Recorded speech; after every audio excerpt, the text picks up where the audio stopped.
দৌলতদিয়ায় ফেরিতে উঠতে গিয়ে আবারও পদ্মায় বাস, অল্পের জন্য রক্ষা ৩৭ যাত্রীর। যদি সাহস থাকে আওয়ামী লীগকে রাজনৈতিকভাবে প্রতিহত করুন, বিএনপির উদ্দেশ্যে বললেন নাসিরুদ্দিন পাটোয়ারি। ইসলামী ব্যাংকের কারণেই আরেকটা ৫ আগস্ট ঘটে যেতে পারে, মন্তব্য জামায়াত নেতা সেলিম উদ্দিনের। রোববার খুলছে স্কুল কলেজ, তীব্র গরমে বাড়তি সতর্কতা ও ইউনিফর্মের শিথিলতা। আঘারপাড়ায় নিষিদ্ধ ছাত্রলীগের বিক্ষোভ মিছিল থেকে সন্দেহভাজন ৬ জন পুলিশ হেফাজতে। ঝিনাইদহের এসপি মাহফুজ আফজালকে প্রত্যাহার। আজ প্রথম ইউরোপের কোনো দলের বিপক্ষে তাদের মাঠে খেলবে জামাল ভুঁইয়ারা। দর্শক, শুনছিলেন দিনের খবরের প্রধান প্রধান শিরোনাম, এবার বিস্তারিত। তার আগে আমাদের ইউটিউব চ্যানেল সাবস্ক্রাইব করুন এবং সব খবর পেতে ফেসবুক পেজ ফলো করে রাখার পাশাপাশি ওয়েবসাইট ভিজিট করুন। রাজবাড়ীর গোয়ালন্দ উপজেলার দৌলতদিয়া ৭ নম্বর ফেরিঘাটে ফেরিতে ওঠার সময় নিয়ন্ত্রণ হারিয়ে পদ্মা নদীতে পড়ে গেছে এসবি সুপার ডিলাক্স নামে একটি যাত্রীবাহী বাস। আজ শুক্রবার সকাল ৯:৩০টার দিকে এই দুর্ঘটনা ঘটে। কুষ্টিয়া থেকে ঢাকার উদ্দেশ্যে ছেড়ে আসা বাসটিতে ৩৭ জন যাত্রী ছিলেন। তবে নিয়ম অনুযায়ী ফেরিতে ওঠার আগে সব যাত্রী নেমে যাওয়ায় বড় ধরনের প্রাণহানি এড়ানো সম্ভব হয়েছে। ঘাট সংশ্লিষ্টরা জানান, ফেরিতে ওঠার সময় বাসটি হঠাৎ নিয়ন্ত্রণ হারিয়ে একটি র্যাম্পে আঘাত করে।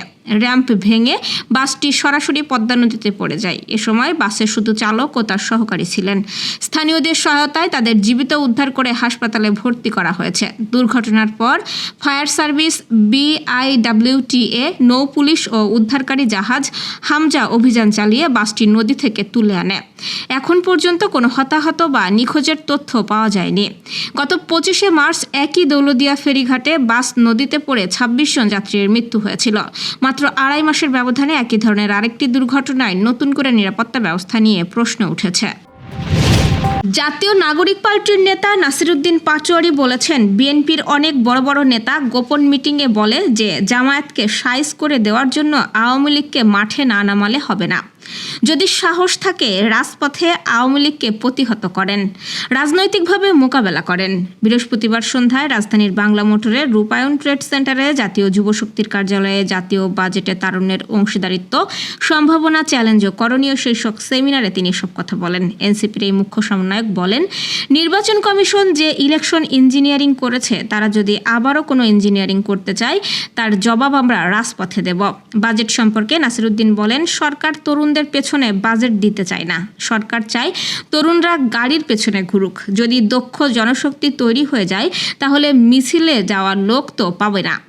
এই সরকার যদি তরুণদের চাকরির ব্যবস্থা করতে না পারে তাহলে তারা সমাজের জন্য বোঝা হয়ে যাবে। পাটোয়ারি বলেন, আওয়ামী লীগ যে কারণে বর্জিত হয়েছিল এটা বিএনপির ক্ষেত্রেও হতে পারে, কারণ আওয়ামী লীগ যে সিস্টেমে চলছিল সেটা তরুণেরা গ্রহণ করেনি। সুতরাং এই প্রজন্মকে সঠিকভাবে ব্যবহার করতে হবে এবং দেশের সার্বভৌমত্ব রক্ষার জন্য তাদের ব্যবহার করতে হবে।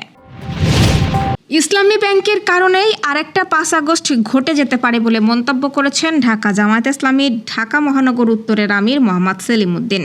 আজ মহাখালী টি&টি মাঠে বাংলাদেশ জামায়াত ইসলামীর ঢাকা মহানগরী উত্তর কর্তৃক আয়োজিত বৃক্ষরোপণ অভিযান অনুষ্ঠানে প্রধান অতিথির বক্তব্যে তিনি সব কথা বলেন।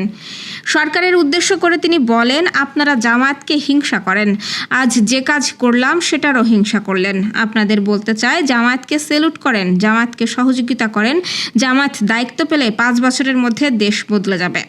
বহুপক্ষীয় ষড়যন্ত্রের মাধ্যমে আপনারা এবার জামায়াতের সুনিশ্চিত বিজয় কেড়ে নিয়েছিলেন, অথচ এখন গরম গরম কথা বলে আর ইসলামী ব্যাংকের গায়ে হাত তুলছেন।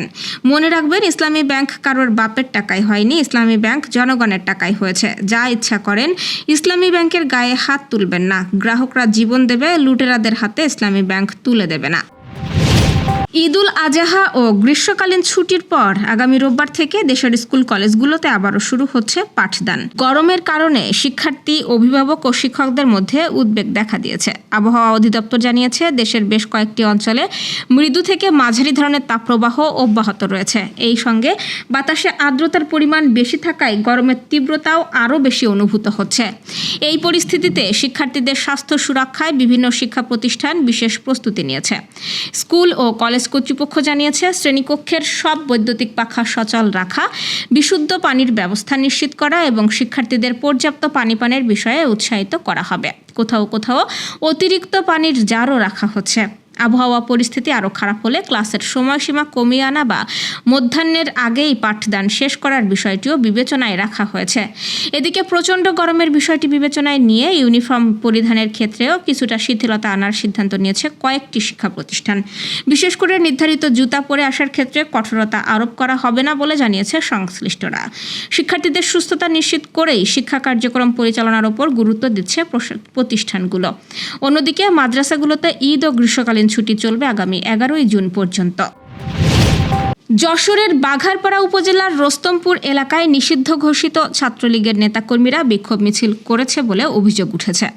বৃহস্পতিবার বিকেলে অনুষ্ঠিত এই মিছিলকে কেন্দ্র করে এলাকায় উত্তেজনা ছড়িয়ে পড়ে। পরিস্থিতি নিয়ন্ত্রণে পুলিশ অভিযান চালিয়ে সন্দেহভাজন হিসেবে 6 জনকে হেফাজতে নিয়েছে। পুলিশ ও স্থানীয় সূত্রে জানা গেছে, বেনাপোল ঢাকা মহাসড়কের রোস্তমপুর এলাকায় বিকেলের দিকে একটি বিক্ষোভ মিছিল অনুষ্ঠিত হয়। মিছিলটির খবর দ্রুত আশপাশের এলাকায় ছড়িয়ে পড়লে বাঘারপাড়া চৌরাস্তা বাজার এলাকার যুবদল ও বিএনপির নেতাকর্মীরা অবস্থান নেন। এতে এলাকায় উত্তেজনা বৃদ্ধি পায়।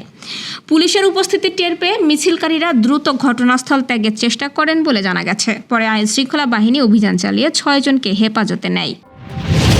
ঝিনাইদহ জেলার পুলিশ সুপার মোহাম্মদ মাহফুজ আফজালকে জেলা পুলিশ সুপারের দায়িত্ব থেকে প্রত্যাহার করা হয়েছে। তাকে ঢাকা পুলিশ হেডকোয়ার্টার্সে রিপোর্টের নির্দেশ দেওয়া হয়েছে। বৃহস্পতিবার বাংলাদেশ পুলিশের পার্সোনাল ম্যানেজমেন্ট 1 শাখা থেকে জারি করা এক দাপ্তরিক আদেশে এই তথ্য জানানো হয়। আদেশে স্বাক্ষর করেছেন অ্যাডিশনাল ডিআইজি রায়হান উদ্দিন। এতে বলা হয়েছে, ঝিনাইদহ জেলা পুলিশের পরবর্তী জ্যেষ্ঠ কর্মকর্তার কাছে দায়িত্বভার অর্পণ করে 5 জুন মাহফুজ আফজালকে পুলিশ হেডকোয়ার্টার্স ঢাকায় রিপোর্ট করতে হবে। তবে ঠিক কী কারণে তাকে ঝিনাইদহ থেকে প্রত্যাহার করে পুলিশ হেডকোয়ার্টার্সে যুক্ত করা হয়েছে সে বিষয়ে আদেশে সুনির্দিষ্ট কোনো কারণ উল্লেখ করা হয়নি। আজ শুক্রবার ইউরোপের দল সান মারিনোর বিপক্ষে লড়তে যাচ্ছে বাংলাদেশ। ফিফা প্রীতি ম্যাচে এবারই প্রথম ইউরোপের কোনো দলের বিপক্ষে তাদের মাঠে খেলার অপেক্ষায় জামাল ভুঁইয়ারা। আজ রাত 11টায় ম্যাচটি সম্প্রচার করবে টি স্পোর্টস। ফিফা র্যাঙ্কিংয়ে সবচেয়ে তলানির দল সান মারিনো, যাদের স্কোর 211। এই তালিকায় বাংলাদেশের অবস্থান 181-তে। এই ম্যাচ দিয়েই নতুন হেড কোচ থমাস ডুলি অধ্যায় শুরু হচ্ছে বাংলাদেশের। ইউরোপে প্রথমবার খেলার সুযোগ তৈরি হলেও ইউরোপীয় প্রতিপক্ষের বিপক্ষে আগেও খেলেছে বাংলাদেশ। এর আগে 2001 সালে নেহেরু কাপে ভারতের কোচিতে ইউরোপের বসনিয়া ও হার্জেগোভিনার বিপক্ষে খেলেছিল তারা। সেই ম্যাচে 2-0 গোলে হেরেছিল জর্জ কোটানের দল। বাংলাদেশের মতো সান মারিনো দলও প্রথমবার এশিয়ার কোনো দলের বিপক্ষে খেলবে। সান মারিনোর বিপক্ষে ম্যাচ নিয়ে আগেই হামজা চৌধুরী বলেছিল, নিঃসন্দেহে তাদের বিপক্ষে ম্যাচ সহজ হবে না। তারা বড় বড় দলের বিপক্ষে খেলে থাকে, তারা হার্ড কোয়ালিটির। আমাদের জন্য ইউরোপের মাটিতে এটা প্রথম ম্যাচ। সব মিলিয়ে আমাদের জন্যই ভালো। আমি খুব এক্সাইটেড ইউরোপের দল এবং সান মারিনোর বিপক্ষে খেলতে পারবো বলে। দর্শক, এই ছিল দুপুরের আয়োজন। সন্ধ্যার খবর দেখার আমন্ত্রণ রইল। এতক্ষণ সাথে থাকার জন্য ধন্যবাদ।